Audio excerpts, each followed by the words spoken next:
সকলকে জানাই যিশু প্রণাম।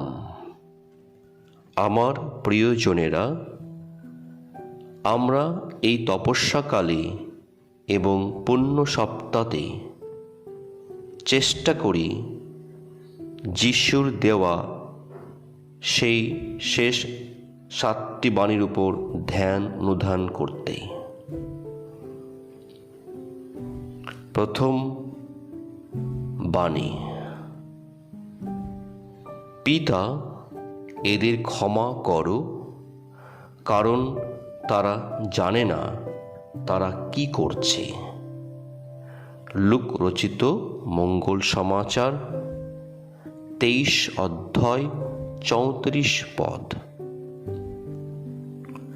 শিষ্যদের শিরোমণি পিতর বুঝতে পেরেছিলেন যারা তাঁর প্রতি অন্যায় অপরাধ করে তাদের 7 বারের বেশি ক্ষমা করা সহজ নয়। কিন্তু সেদিনই প্রভু যিশু তাঁকে মনে করিয়ে দিয়েছিলেন 7 বার নয়, 70 গুণ 7 বার। সেটা ছিল শিষ্যদের কাছে শিক্ষা দেবার পর্ব। কিন্তু ক্রুশের উপর শত্রুদের ক্ষমা যাচনা করে প্রভু যিশু নিজের জীবন দিয়ে দেখিয়ে দিচ্ছেন যারা তাঁর প্রাণ জোর করে কেড়ে নিতে চলেছে তাদেরও জন্য তিনি পিতার ক্ষমা যাচনা করেন। যিশুর পবিত্র ক্রুশের তলায় দাঁড়িয়ে আমরাও অন্তরের দিকে তাকিয়ে দেখি কত অক্ষমার বোঝা নিয়ে চলাফেরা করছি। তাই তো প্রভুর কাছে কতবার অভিযোগ করে বলেছি, আমার এই বোঝা তুমি তুলে নাও। কিন্তু এবার আমি বুঝতে পারছি আমি কত মানুষের জন্য পরম পিতার ক্ষমা যাচনা করতে অনিচ্ছুক থেকেছি। আমার সমস্ত প্রাণ দিয়ে তাদের ক্ষমা করে অবিনশ্বর আনন্দ থেকে নিজেকে বঞ্চিত করেছি। প্রভু যিশুর হাতে পায়ে পেরেক দস্যুর মতো তিনি ক্রুশের উপর থেকে আমার জন্য, আপনার জন্য আজ ক্ষমা প্রার্থনা করছেন। কত অন্যায় অপরাধে আমি দোষী, কতবার পরম পিতার ভালোবাসা প্রত্যাখ্যান করেছি, কতবার তাঁর ভালোবাসার আলিঙ্গন থেকে নিজেকে মুক্ত করে নিয়েছি যাতে নিজের ইচ্ছে মতো জীবনযাপন করতে পারি। তারই পরিণাম আজ আমি দেখতে পাচ্ছি। ক্রুশের উপর আমার জন্য মুক্তিদাতার এই চরম বেদনা, অপমান। যিশুর ক্রুশের কাছে গিয়ে অপমানের চিহ্ন সেই ক্রুশটিকে আঁকড়ে ধরে প্রভু যিশুর মুখের দিকে তাকিয়ে চোখে জল ফেলতে ফেলতে তাকে এবার বলি, আমার জীবনের সমস্ত অন্যায় অপরাধ তুমি এবার ক্ষমা করে দাও ওগো প্রাণের ঈশ্বর। আমার জন্য পরম পিতার ক্ষমা যাচনা করো। পরম পিতার ভালোবাসার আলিঙ্গনে আমাকে আবদ্ধ করে রেখো অনুক্ষণ। সকলকে সর্বদা ক্ষমা করতে আমাকে শক্তি প্রদান করো। দ্বিতীয় বাণী: আমি তোমাকে সত্যিই বলছি, আজই তুমি আমার সঙ্গে সেই অমৃত লোকে স্থান পাবে। লূক রচিত মঙ্গল সমাচার 23 অধ্যায় 43 পদ। প্রভু যীশু তো আগে থেকেই জানতেন যাদের তাঁর দুপাশে ক্রুশে দেওয়া হয়েছিল তারা দুজনে দস্যু অপরাধী। তাই তারা নিজেদের অপরাধের যোগ্য শাস্তি পেয়েছে। কিন্তু যিনি নির্দোষ তিনি তো তাদের অন্তরকেও স্পর্শ করতে পারেন। তাই যখন একজন দস্যুর মুখ থেকে বেরিয়ে আসে অভিশাপ, যিশুর প্রতি বিদ্রূপ ও অপমান, তখন অন্যজন যিশুর সপক্ষে কথা বলে। অবাক লাগে কিভাবে সেই দ্বিতীয় দস্যু বুঝতে পারে যিশু সত্যিই নির্দোষ। অন্যায়ভাবে তাকে শাস্তি দেওয়া হয়েছে। সে কি কখনো কোনোভাবে যিশুকে দেখেছে? দেখেই তার মনে নেমে এসেছিল অনুতাপ। নইলে সে কি করে যিশুকে এই অল্পক্ষণের মধ্যে চিনতে পারে? আমিও তো জন্ম থেকেই যিশুর শিষ্য বলে দাবি করি। গির্জা সংস্কারগুলি কোনো কিছু বাদ যায় না। তবু আমি তো এত বছর পরেও যিশুকে তেমন চিনিনি। তিনি যে আমার পরিত্রাতা, মুক্তিদাতা, সেই সত্যটুকু হৃদয়ের গভীরে আমি দৃঢ়ভাবে উপলব্ধি করি না। হয়তো সেই কারণেই আমি যিশুর সেই অমৃত বাণী শুনতে পাই না, যে বাণী তিনি শুনিয়ে দিয়েছিলেন সেই ভালো দস্যুর কাছে। আজই তুমি আমার সঙ্গে অমৃতলোকে স্থান পাবে।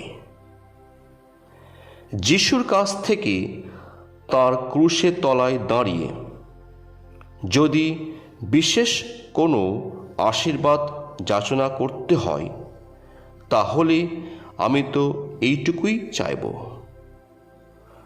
আমাকে এমন সরল হৃদয় দান করেন যাতে আমি যেন তাকে সমস্ত মন, প্রাণ, সত্তা দিয়ে চিনতে পারি, তারই কাছে জীবন উজাড় করে দিয়ে বলতে পারি, যিশু, তুমি যখন রাজত্ব করতে আসবে তখন আমার কথা একটু মনে রেখো।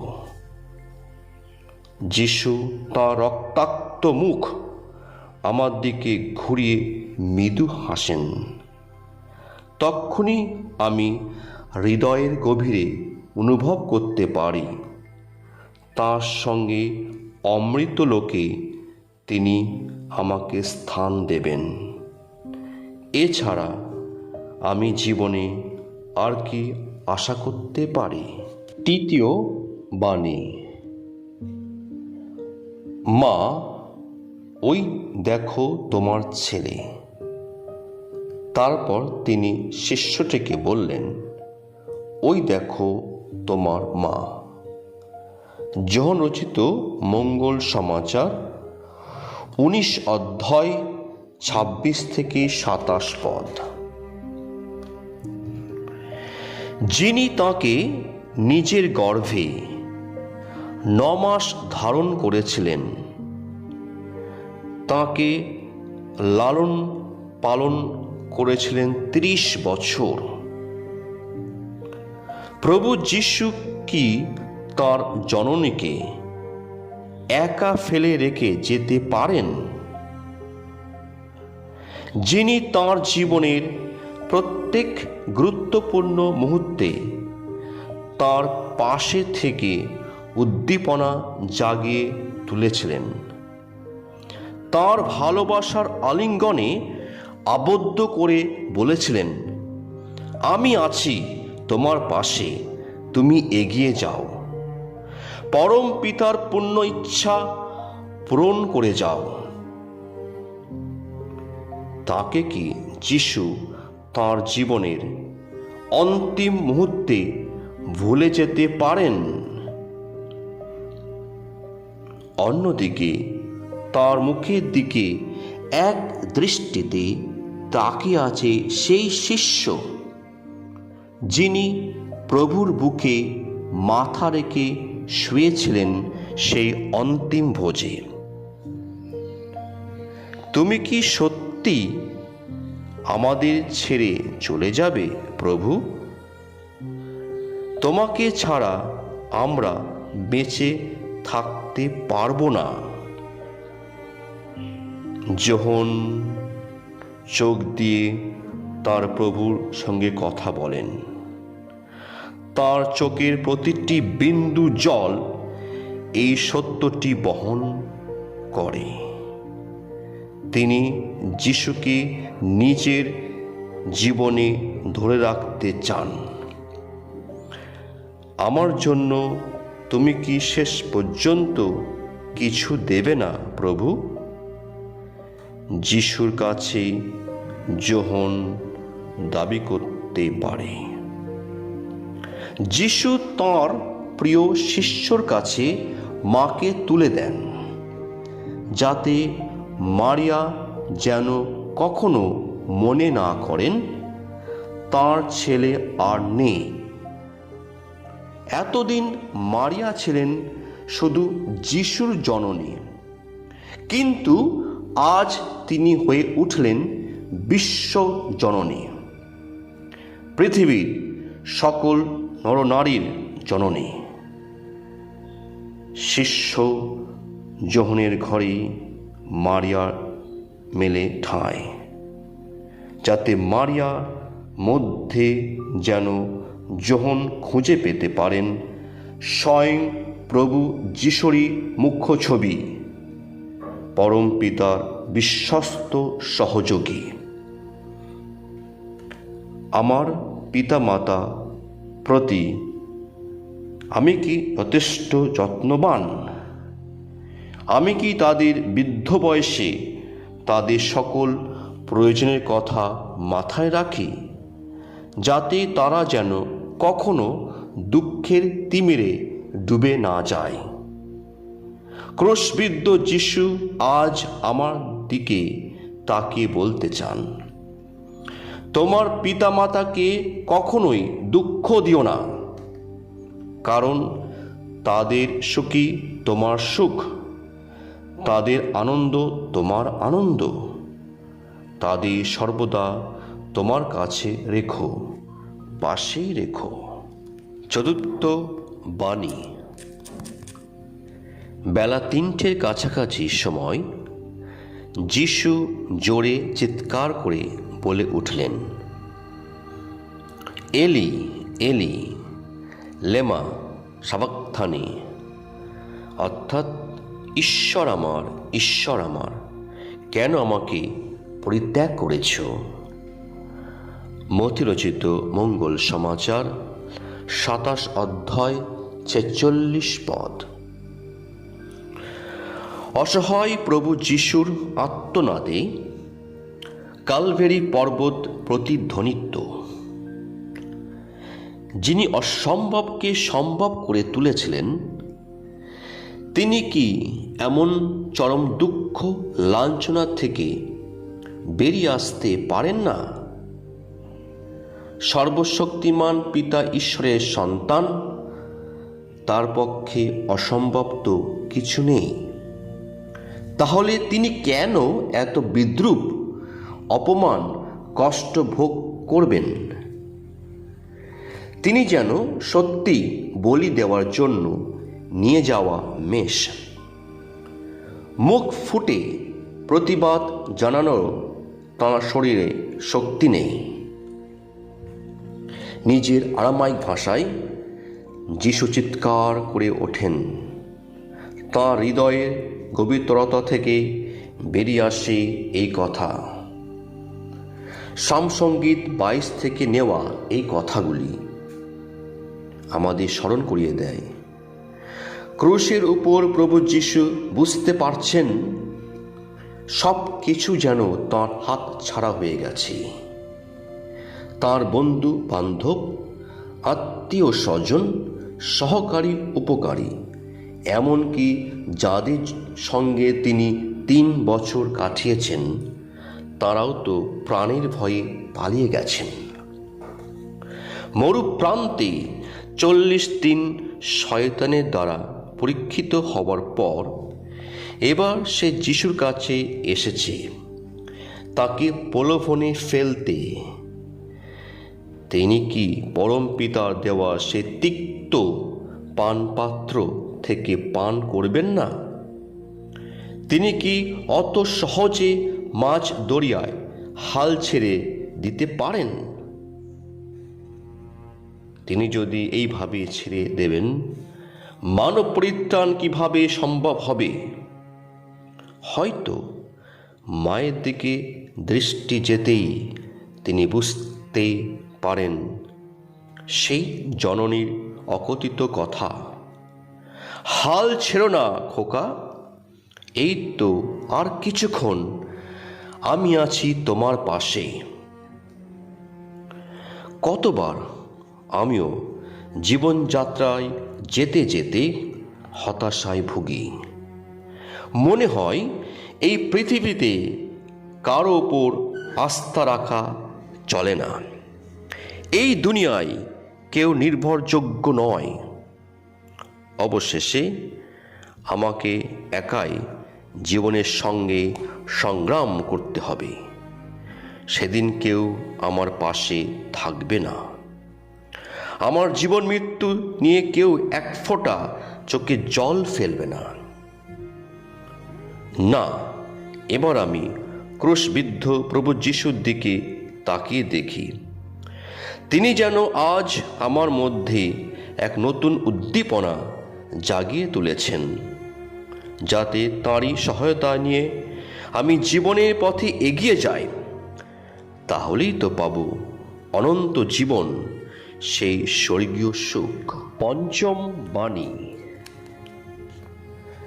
তারপর যিশু সমস্তই এখন সমাপ্ত হয়েছে জেনে স্বাস্থ্যবাণী যেন সম্পূর্ণ সত্য হয় তার জন্য বললেন, আমার তেষ্টা পেয়েছে। জন রচিত মঙ্গল সমাচার 19 অধ্যায় 28 পদ। জল ছাড়া মানুষ বেঁচে থাকতে পারে না। তার জন্যই তো যিশু সেই সামারীয় স্ত্রীলোকের কাছে জীবনময়ী জলের উৎসটি খুলে দেন, যাতে জল তুলতে তার অনেক দূরে যেতে না হয়। তবে যিনি অন্যদের জীবনময়ী জলের উৎসটি খুলে দিয়েছিলেন, তিনি নিজেই এবার তৃষ্ণার্ত। আগের দিন সন্ধ্যা থেকে এক ফোঁটা জল তার মুখে পড়েনি, তাই তৃষ্ণায় তার গলা কাঠ হয়ে যায়। আমরা শুনতে পাই তার তৃষ্ণার কথা, কিন্তু এই তৃষ্ণা কি শুধুমাত্র জলের জন্য? মাদার তেরেসা বুঝতে পেরেছিলেন যিশুর এই উক্তি, তাকে অনুপ্রাণিত করেছিলেন ক্রুশের উপর তৃষ্ণার্ত যিশুর তেষ্টা মেটাতে। তাই তিনি করতে চেয়েছিলেন দিন দুঃখী মানুষদের আত্মা প্রভু যিশুর চরণে নিয়ে আসার মাধ্যমে। মাদার বলেছিলেন, তার চরম বেদনার সময় যিশু বলেছিলেন, আমি তৃষ্ণার্ত। কিন্তু লোকে মনে করল তার সাধারণভাবে তেষ্টা পেয়েছে, তাই সঙ্গে সঙ্গে তাকে খেতে দেয় সিরকা। কিন্তু তিনি তো এর জন্য তৃষ্ণার্ত ছিলেন না, বরং আমাদের ভালোবাসার জন্য, আদরের জন্য, তার সঙ্গে আমাদের আন্তরিক আলিঙ্গনের জন্য, তার যন্ত্রণা ভোগের অংশগ্রহণ করার জন্য। অবাক লাগে তিনি এমন একটি শব্দ ব্যবহার করেছেন, আমাকে তোমার ভালোবাসা দাও, পরিবর্তে বলেছেন আমি তৃষ্ণার্ত। ক্রুশের উপর যিশুর তৃষ্ণা কিন্তু কাল্পনিক নয়, সে কথা ছিল আমি তৃষ্ণার্ত।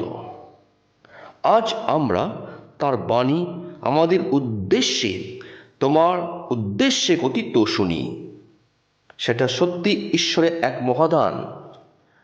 যিশু তাই আজ আমার ভালোবাসার জন্য তৃষ্ণার্ত। আমি কি আমার নগণ্য ভালোবাসা দিয়ে তার তেষ্টা মেটাতে পারি? তিনি যে আত্মাদের জন্য তৃষ্ণার্ত, যাতে সকল পাপী মানুষ যেন তার বিদীর্ণ বুক থেকে বেরিয়ে আসা রক্ত জল দিয়ে অনন্ত জীবনের আস্বাদ পায়। ষষ্ঠ বাণী। শিক্ষা খেয়ে নিয়ে যিশু বললেন, সমস্তই সমাপ্ত হলো। জন রচিত মঙ্গল সমাচার 19 অধ্যায় 20 পদ। পরম পিতা প্রভু যিশুর কাছে যেসব কাজ তুলে দিয়েছিলেন, সেই সব কাজ সম্পন্ন করে দিয়েছেন, আর নেই কিছু বাকি। এবার তিনি পরম পিতার কাছে আনন্দে বলতে পারছেন, তিনি তাকে যে উদ্দেশ্যের জন্যই প্রেরণ করেছিলেন, প্রভু যিশু তা সুসম্পন্ন করেছেন। অবশ্য যাদের কাছে তিনি প্রেরিত হয়েছিলেন তারা সবাই তাকে গ্রহণ করল না, কিন্তু যারা তাকে গ্রহণ করল তিনি তাদের ঈশ্বর সন্তান হওয়ার সৌভাগ্যে ভূষিত করেছেন। তাদের জন্য উন্মোচিত করেন স্বর্গরাজ্যের সিংহদ্বার। পরম পিতা তার কাছে যেসব কাজ দিয়েছিলেন, যিশু সেই সবই একটা একটা করে সম্পন্ন করেছিলেন। তাই তিনি মৃত্যুর আগে বলতে পেরেছিলেন, তিনি সমস্ত কিছু সুসম্পন্ন করেছেন। আমাদেরও কাছে পরম পিতার এক নির্দিষ্ট পরিকল্পনা থাকে, যার মাধ্যমে তিনি আমাদের কিছু দায়িত্ব দিয়ে থাকেন। আমরা কি অবগত পরম পিতা আমাদের কাছ থেকে কি চান, কিসের জন্য তিনি আমাদের এই জগতে প্রেরণ করেছিলেন? যিশুর মতন আমরাও কি সেই সব দায়িত্ব নিয়ে ব্যস্ত আছি? যিশু বলেছিলেন, পরম পিতার পূর্ণ ইচ্ছা পূরণ করাই তার খাদ্য ও পানীয়। এই মুহূর্তে হয়তো মারিয়া, যোহন ও মাগদলেনা বুঝতে পারেন, এবার প্রভু যিশুর ঘোষিত সেই সময় এসে গেছে যখন তিনি নিজের প্রাণ পরম পিতার হাতে সমর্পণ করবেন। তাঁরা জানেন এবার সংসারে মানুষ বা শারীরিক দুঃখ, কষ্ট, বেদনা, অপমান কোনো কিছু তাকে স্পর্শ করতে পারবে না। জীবনের শেষে ধাপে দাঁড়িয়েও আমিও কি যিশুর মতো বলতে পারি, সমস্তই সমাপ্ত হলো? পরম পিতা দেওয়া সমস্ত দায় দায়িত্ব পূরণ করেছি।